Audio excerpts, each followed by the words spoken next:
starting our TV ministry here. A lot of pastors started that during COVID, I think. So, I feel like Joel Osteen, yeah.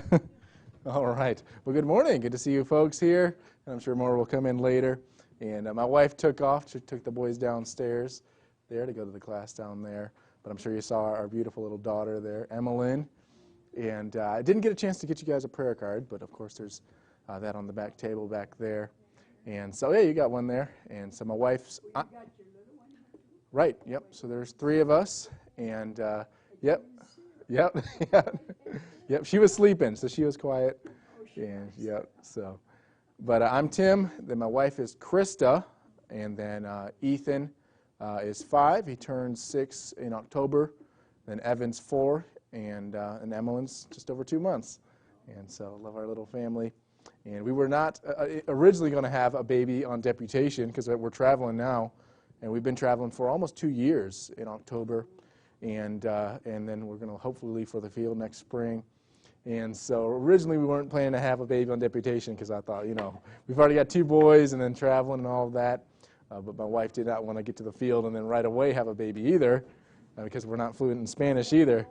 Yeah, and so that was our decision with that. But I want to take some time and explain my testimony and explain how the Lord called me, and then, of course, share our vision for Uruguay. And excited about heading there, a country that you don't really hear about, right? And not a country that's really in the news. They've been neutral in, I think, all the world wars since, I think, the 1800s, early 1800s. So they've completely stayed out of World War I, II, all of that. And we're excited about heading there as missionaries. And so I'm going to share how the Lord called us. So our sending church is Faith Baptist Church in Milwaukee. Pastor Dean Noonan's our pastor there. And that's the church that my wife grew up in. And she grew up, her entire life grew up in that church. But I actually grew up in Ohio. And so my dad started a church in Ohio in a little town called Sandusky, Ohio, about 24 years ago or so. And so all I know is, going to church. I grew up in church. I think I went to church, probably not the first Sunday I was born, but, soon after I was born. And so all I've known is being in church and growing up in church. And I remember, especially as a teenager, I would hear people give their testimonies, and they talk about how the Lord saved them, and they got saved later in life, and they got involved in things they shouldn't have been involved in, but then the Lord saved them, and they sounded like amazing testimonies.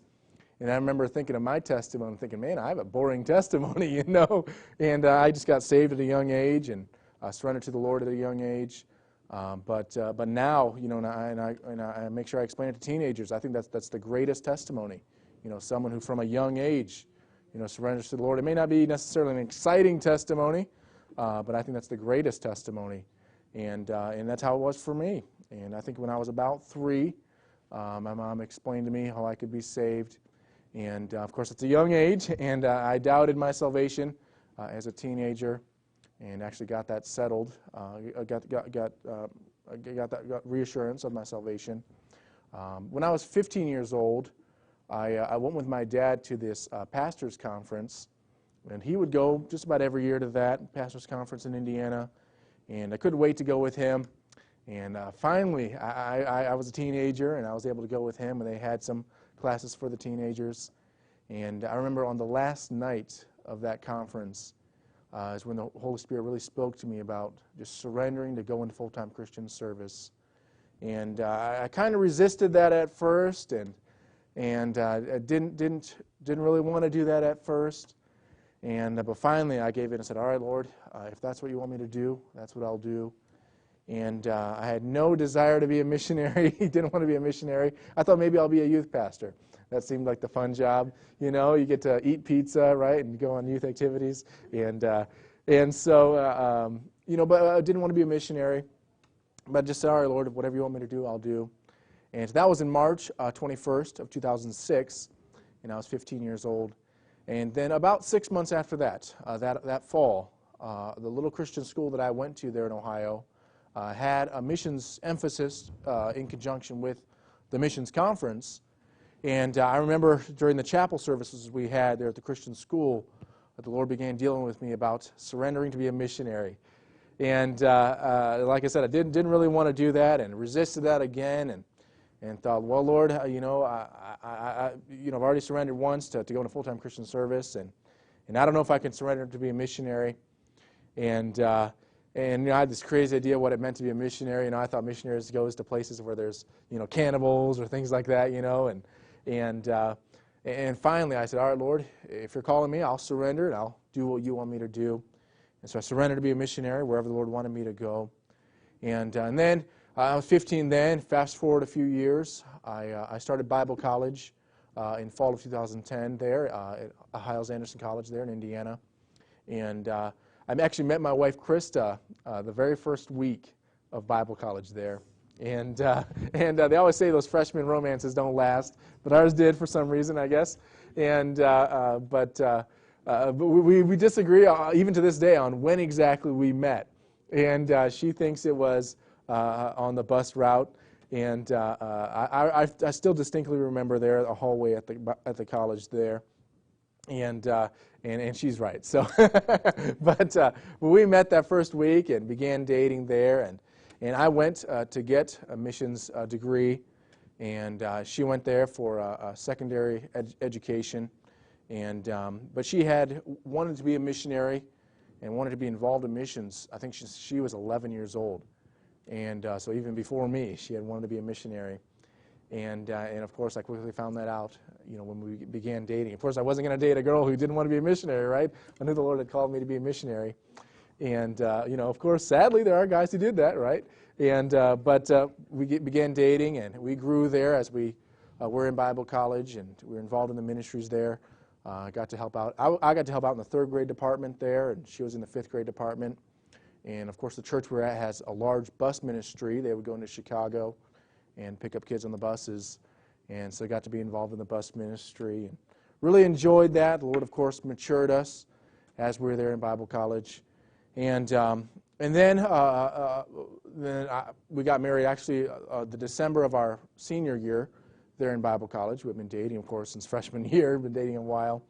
Got married, and then that last semester we finished as a married couple, and I went to my pastor that last semester, and explained to him that, of course, I had gone to Bible college to train to be a missionary, and really was anxious to try to get on deputation as soon as possible after Bible college, and just asked his advice on that. And he gave me advice that I didn't like at the time, but I'm thankful for now. And he said, Tim, you've only been married a few months. He said, why don't you wait, get established in your marriage, and then start deputation later on.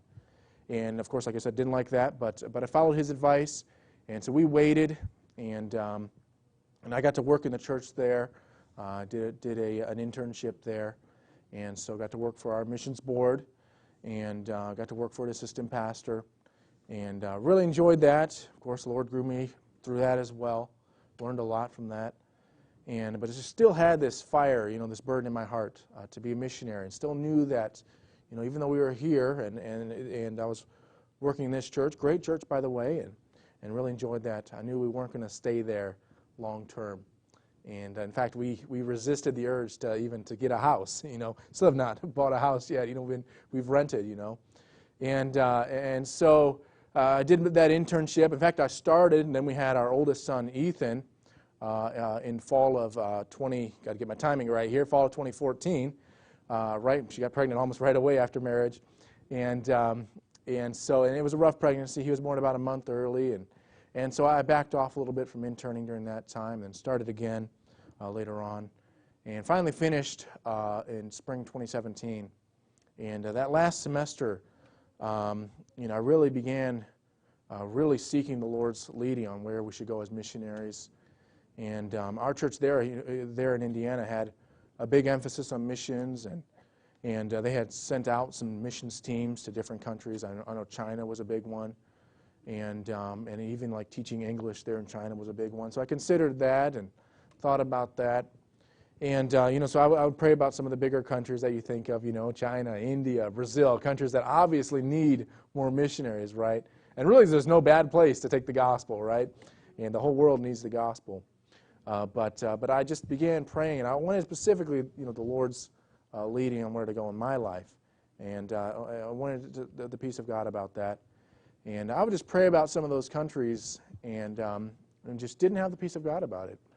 And I would pray over and over, and I'd look at maps and look at a globe of the world and say, all right, Lord, where are the needs? And I mean, remember, we'd have missionaries in, and he'd give his burden, and of course, I'd think, all right, Lord, well, maybe that's the country we should go to, and people would talk to us and say, well, hey, come to where we're going as missionaries, and they'd invite us, and really, I wanted to go to all the places, but I really was seeking the Lord's guidance on where we should go.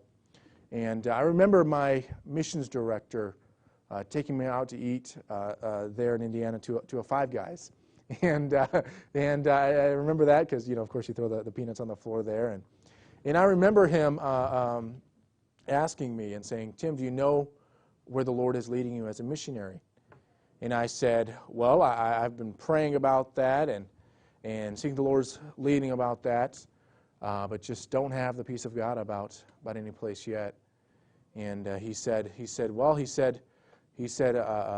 know Uruguay definitely needs missionaries. He said, I don't know any missionaries in Uruguay. And of course, there are some missionaries in Uruguay, but he didn't know any missionaries there. And so that got me thinking about Uruguay. And at first I thought Uruguay. I thought, man, that's in Africa, right? And no, it's actually in South America, and Uganda's in Africa, right? But I began doing some research on Uruguay, and I began, of course, praying over that, fasting over that, seeking the Lord's leading there. And the more I started doing research on Uruguay, the more that my eyes were open to the needs there in the country of Uruguay, especially for the gospel, especially there. And of course, that's the most important thing. And as I started looking it up, I saw that it was, the most secular nation in Latin America, the least evangelized nation in Latin America. And it was just amazing as I began looking it up how few churches there are and how unreached the country really is. And when you look it up on some places, it'll say it's 40-50% are Christian, but of course they combine Catholics in there as well, and at least 40% of them are Catholics, but very few of those really will go to Catholic Mass or anything like that. And there's of course about another 40% that say they're either atheist or agnostic, and so very, very secular nation, a very nation that's does not is not a very Christian nation, at least like America was. Of course, America is even going away from that now, sadly. And so just really began seeing the needs there in Uruguay, and of course brought it up to my wife, and of course she was surprised by that, and she said, well, what is this country, Uruguay? Of course I had talked to her a little bit before that, and so we of course decided to take a survey trip there and see the country for ourselves, and so so that was spring 2017. That October we took a survey trip there, and of course the Lord provided all the funds we needed for that, and took our boys, who were 1 and 3 at the time, with us on that trip, and got to spend about 3.5 weeks there in Uruguay, and visited 4 different missionary families there, kind of throughout the country. And we're mainly along the coast. Didn't really get to go much to the interior of the country. There's one missionary I had contacted in the interior, but he was going on a furlough when we were going there, and so that didn't quite work out for us. But got to see some different areas. Got to see, of course, the capital city, Montevideo, which has about half the country right there in Montevideo. And a small country, about 3.5 million people in the entire country. And so Montevideo has, I think, 1.8 million there in the metropolitan area there. And got to see that. Got to see another city on the eastern side, and then a city on the western side across from Buenos Aires, Argentina. Buenos Aires, Argentina there.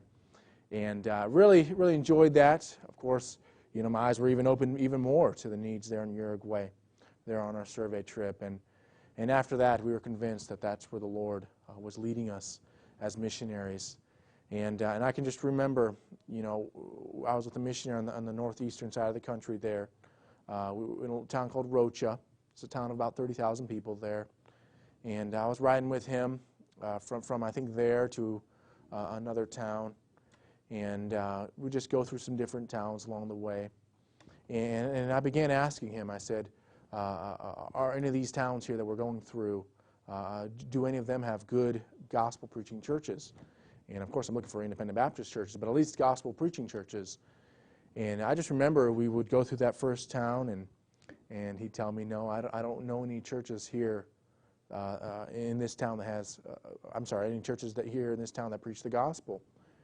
And I remember going a little bit further and coming to another town, and I'd ask him the same question, and he'd give me the same answer, and he'd say, no, I don't know any churches here either, in this town either. And I just remember several towns there in a row, that didn't have one good gospel preaching church, and we saw that, and our hearts just began getting burdened, to plant churches there throughout the country of Uruguay. And so great need for us to plant churches. That's our goal, and that's our burden, is to plant as many churches as we can throughout the country of Uruguay. And a great need there in Uruguay. So we're excited about that. And like I said, it's the least evangelized nation in Latin America, very secular nation. And it's crazy that, here in America we have Christian holidays, on our calendars, like Christmas and Easter, things like that. But in Uruguay, because they're so secular, that they don't even want to have any recognition of religion or of Christian holidays. And so they call Christmas, they simply call it Family Day. And just a day to, take time with your family. They call Easter, it's called a tourism week. That week leading up to Easter will typically be called Holy Week. They call that tourism week.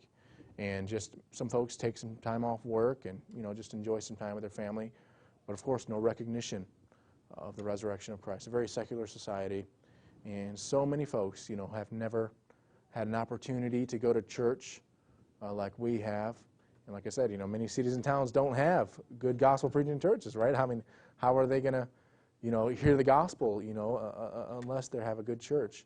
And obviously today we have technology, we have, the internet, there's radio and TV, things like that.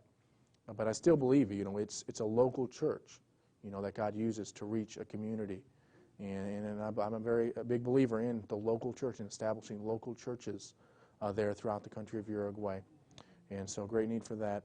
And so, but yeah, it's a very, very friendly country, very warm people there. You can knock on someone's door there in Uruguay, and maybe here in Monroe, but I know that they're a lot much more friendly than in Milwaukee, where we're from. But some places in Milwaukee, you'll knock on someone's door, and they'll just say, I don't have time for that, things like that, and we just came back from the Northwest, Pastor, in Washington. And that's rough going soul winning out there in some of those areas. And many folks you meet, do not go to church, and not really interested in spiritual things. But in Uruguay, even though they're a very secular nation, not a lot of people with a church background, you can knock on someone's door, and many times they'll invite you into their home, and they'll sit down with you. They'll drink a tea called mate. I got a couple mate, they look like cups, but they call gourds on my table back there. It's a tea that they drink. It's like their version of coffee. And they'll sit down with you, and they'll share mate, sometimes out of the same gourd, little strange, but they'll share that with you, and they'll listen to you many times, and they might not get saved right away on that first visit, but through a relationship, many times they will get saved over time. And so they're very, very interested, and they're very willing to listen to the gospel, very willing to listen to spiritual things as well. So that's a great news there as well, there in Uruguay. Great thing also, I'm sorry? It means a lot, too, that, Americans willing to come to their country. Right. Right, exactly, yeah. And they for the most part, they like Americans. They did not like, and I'll just sidetrack here for a second, they did not like when they closed Guantanamo Bay. I think that was in 2000, anyways, a little less than 10 years ago, I believe. They sent some of those prisoners down to Uruguay, to a prisoner there, and they, of course, did not like that. So that's caused some issues there. But for the most part, they really like Americans, and they like us coming down there as well. Very friendly with that. And so, yes, that's a great news as well. But yeah, there's Open Door in Uruguay right now, and like I said, people are interested in spiritual things.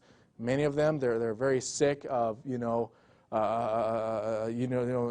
having hope, not having anything to look forward to. Of course, our hope is in Christ, right? and that we get to go to heaven. Right. Yeah. Right, exactly. Yeah. And but many of them, they don't have that. And so, it's suicide, depression.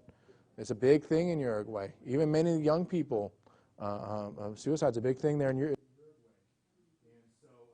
And so, we want to, of course, give them that hope that's found in Jesus Christ. And it's exciting. There's a church that we're going to work with in a city called Colonia in the southwestern part of the country. And that pastor there, he has, it's kind of like his bus ministry. I know pastor was talking about getting vans here. And he has, small vans, not probably as big as the vans you're going to have. But these small little vans, he'll go out into the areas there in the town, and he'll pick up kids, teens, I think some adults as well, and they'll come to church. And so they're able to reach people, and people are getting saved. Lives are getting changed there in Uruguay. And so God's still working, even in a country that's, a very secular nation, and a country that maybe you think that, is not a very Christian nation there. God's still working. So there's still hope there in Uruguay. So our vision there, when we go to Uruguay, is to reach lost souls by multiplying gospel-preaching churches there throughout the country of Uruguay. And so, like I said, it's I believe through planting churches that we're going to reach the country of Uruguay. And of course, we can, TV is great. I'd love to be able to get on the TV, the radio.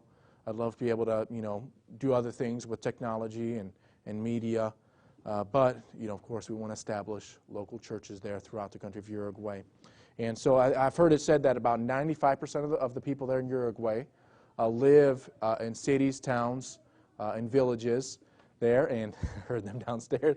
And so, yeah, if we can just plant a church in those cities and towns and villages, that people will at least have an opportunity to come to church, an opportunity to hear the gospel, and to know for sure that they're going to heaven. So that's our burden, is to plant gospel-preaching churches. And I said multiply gospel-preaching churches, because we don't want to just, I don't want to physically start one church and then, stay there for a year or 2 years, and have someone else take it over and then go start another church. We want to be a church, a national pastor or a missionary sending church.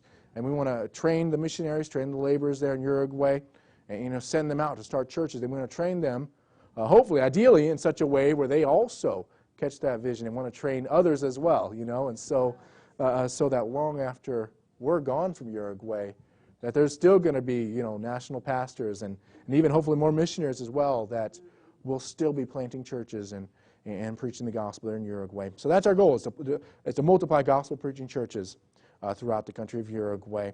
And so in October will be about 2 years. We've been on full-time deputation, and we're a little over 70% right now, I think 71%, and hopefully hit 75% here in the next month or two here. And our goal is to move to Uruguay next spring. And I'm scheduling out through at least the middle of next year, and especially with COVID and all that going on. But so Lord willing, we're going to move there next spring, hopefully around April, May of next year. And of course, the Lord could provide us the means necessary for us to move even earlier. But definitely next spring is our goal. And it's our desire is to serve the Lord the rest of our lives there in Uruguay. And we have complete peace of God, me and my wife. And, of course, our kids are coming no matter whether they want to or not. And we know that the Lord's called us there. We've taken a survey trip there. And so we know the Lord's leading us. And so, whether the Lord willing, we're going to serve the Lord the rest of our lives there in Uruguay. So we're very excited about that. And so I want to go ahead and show our video right now, Pastor. Would that be fine? Yeah, I think or try to run that on live stream. Okay. Wait till the main service. Okay, that's fine. Okay. And so you'll see our video during the main service there. We'll get there hopefully next spring. And when we get there, I'm going to explain here, we have 5 goals for our first term there on the field. And your first term could be 4 years, maybe 6 years or so. And 5 main goals for that. First of all, we need to go to language school there and master the certain dialect of Spanish that they speak in Uruguay. And a certain dialect that they speak in Uruguay, and it's Spanish, but it's not like Mexican Spanish, not Latin, not like Latin America. It's more like Spanish spoken in Spain, but combined with Italian. Okay, and so it's different. And so, for example, for goodbye, instead of saying adios, like you would typically say in Spanish, they say ciao. They say the Italian word ciao for goodbye. And so there's a lot of Italian influence, and so it's very interesting with that. And so that's why we're going to get a language school there in Uruguay, in the capital city. And I'm working on my Spanish. My wife is as well here on deputation as we travel. We have some different programs we're working on, and we want to get at least conversational before we get there. We're definitely going to language school, probably close to a year there.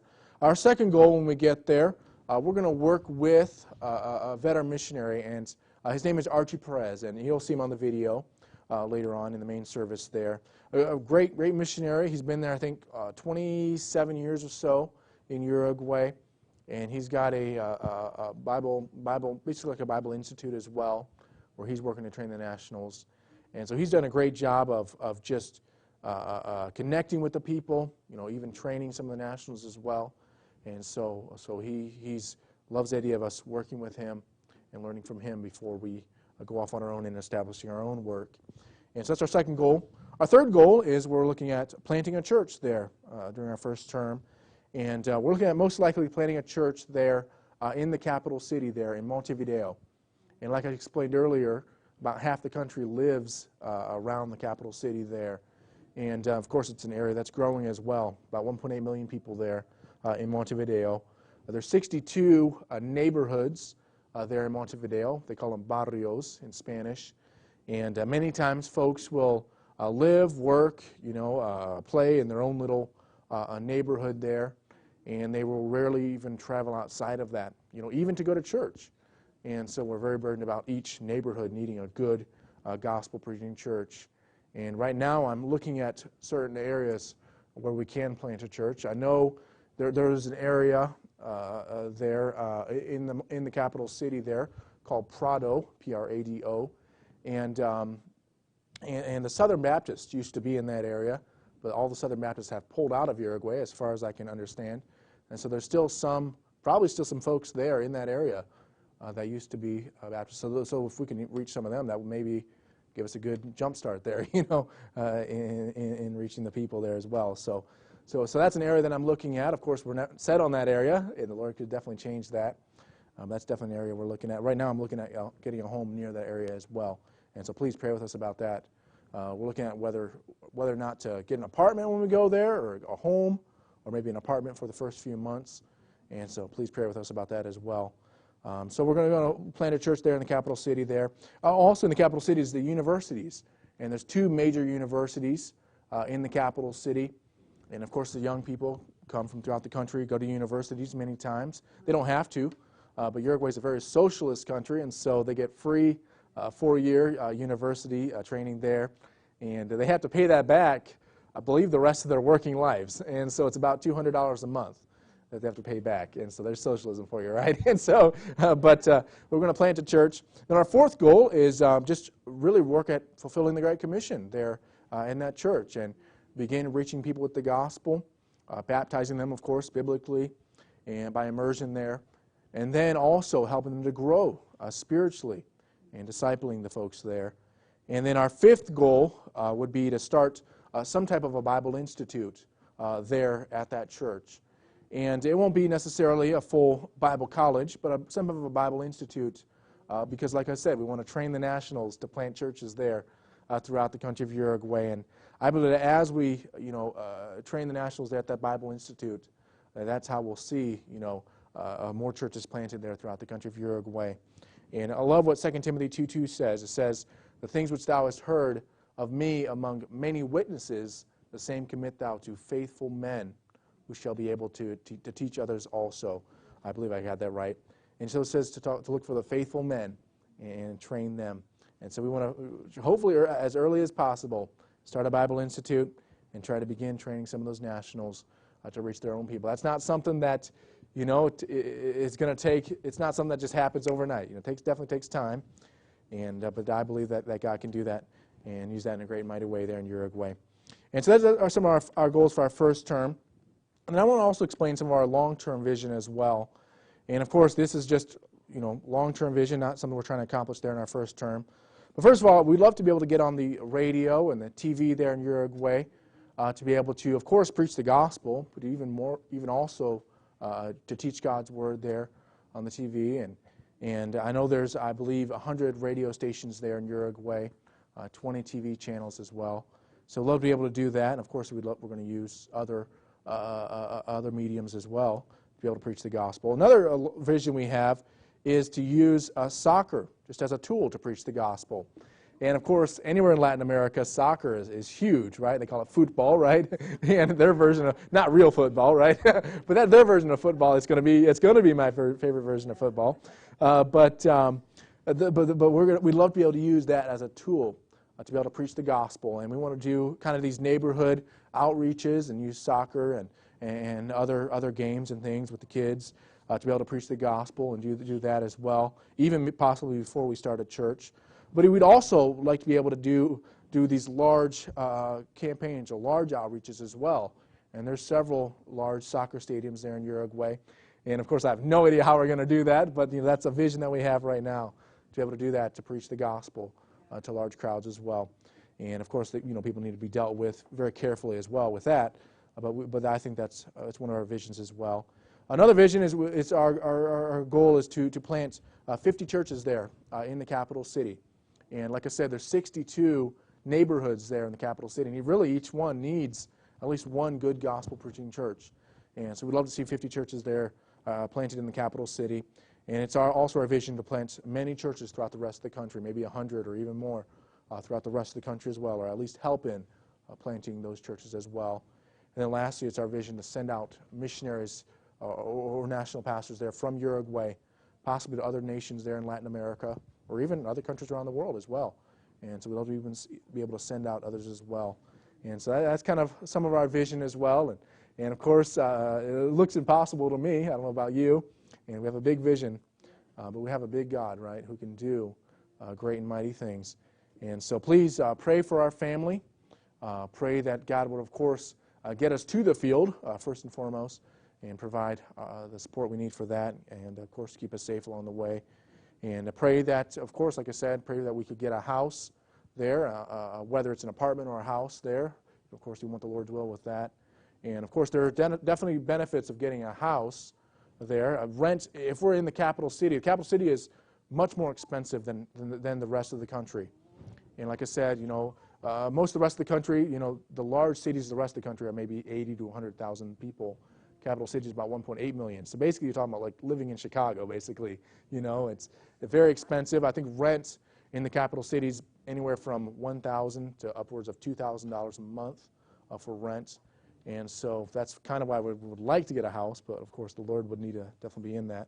And so pray with us about that. Pray with us, of course, that we can learn the Spanish language and get very adept at that. And of course, ordering a taco is different than preaching in Spanish, right? And so, and so I'm going to hopefully be conversational, be able to witness before we get to the field. But of course, preaching, teaching, that's a whole other level. And so pray with us about that as well. And of course, pray that God would use us there in Uruguay to, of course, reach people with the gospel, plant churches. Pray that God would allow us to train, some of those faithful men, like I mentioned there. Of course, women as well. They're pastors' wives, and also, and train them to be the future ministry leaders, whether in our church or even the churches that we want to plant there in the future. And just pray that God would do great things in Uruguay. A country you don't hear much about, like I said, and a country that's kind of stays out of the world scene, but definitely a country that desperately needs the gospel, and definitely a country where, I believe that the people would receive the gospel, if just someone loved them enough, connected with them, developed a relationship with them, and took the time to get to know them, that many times they'll listen to the gospel, and many times they'll be saved as well. So I believe that, that there are great days ahead there in Uruguay for missions and for the gospel to go throughout the country of Uruguay. It's just, of course, going to take a lot of work, a lot of prayer, a lot of effort, and of course, take a team of people behind us praying for us. And we've been in many churches. Many folks are praying for us, and I hope that you will as well. So please take one of our prayer cards afterwards on the back table, or maybe I'll hand one as well to you. And you can also sign up and get our email updates as well. That's on the back table as well. If you do email, you can sign up for that there as well. If you use Facebook, we have a Facebook page as well. And another thing I like to say along with that, and I try to even now, I just post on Facebook and that's about it. And so there's a lot on Facebook that, just is a time, waste your time. So I like to say along with that, if you don't use Facebook, we also send out smoke signals as well. Okay, no, I'm just kidding. I said that at a church we're at recently, and then a few days later, another missionary texted me. He took a picture of like a fire or something. He said, "Tim, is that you sending out smoke signals?" But I said, "No, that's not me."